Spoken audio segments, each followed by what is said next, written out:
Uvayom Shemini Yimol Besar Arloso. In this week's parsha, we're given the mitzvah of Milah.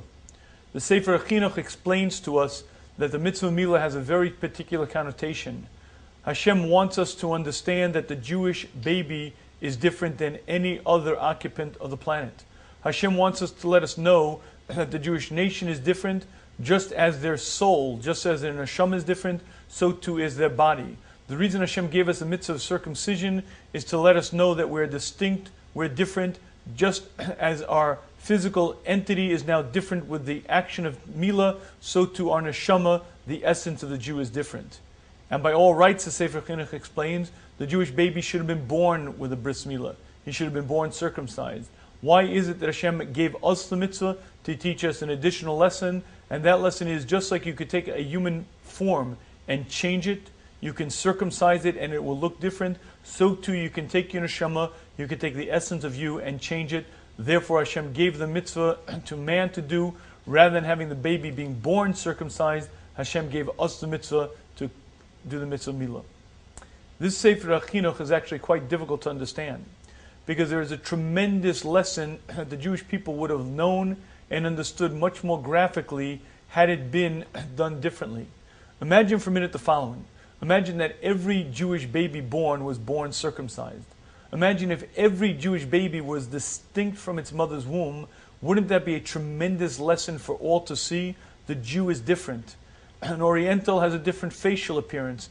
People from different tribes, different nations look differently. The Jew is distinct and different. From birth he's circumcised. Nowadays, anyone can circumcise themselves. It's no longer as distinct, it's no longer as different. If it would have been that the Jewish baby was born with the bris milah, it would have been a very powerful sign for all to know that the Jew is distinct, is different, and yet that lesson is lost. Why did Hashem allow the Jewish man to do the bris milah? It would have been a much more powerful, much more impactful lesson had in fact every Jewish baby been born. And I believe the answer to this is something that the Sefer Chinuch is teaching us. It is true.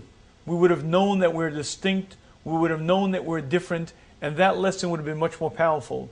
But there's a second lesson that's even more powerful to know, and that is that I can change me. The second lesson of bris milah is you can take an imperfect form and make it perfect. Just like you can change the human body, so too you can change the essence of you.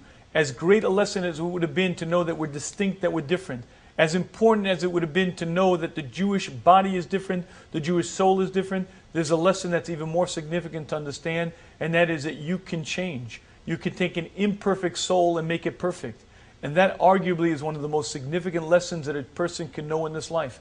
Typically, the greatest obstacle of growth is the fact that I am who I am. I would love not to have a fierce temper. I would love to be humble. I would love to be a kindly giving person, but this is my nature. A leopard can't change its spots.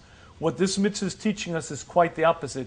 Just like you can take an imperfect physical form and change it, you can take the essence of you and change it. And that was so significant, so important, that even though it meant diminishing somewhat the lesson that the Jewish nation is different, even though it meant that it's not going to be as clear, it was worth it to teach us a second lesson, because the understanding that I can change is so dramatically significant that Hashem felt it should be given to man to allow him to know that, number one, the Jew is different, but number two, as important, he can change the essence of him.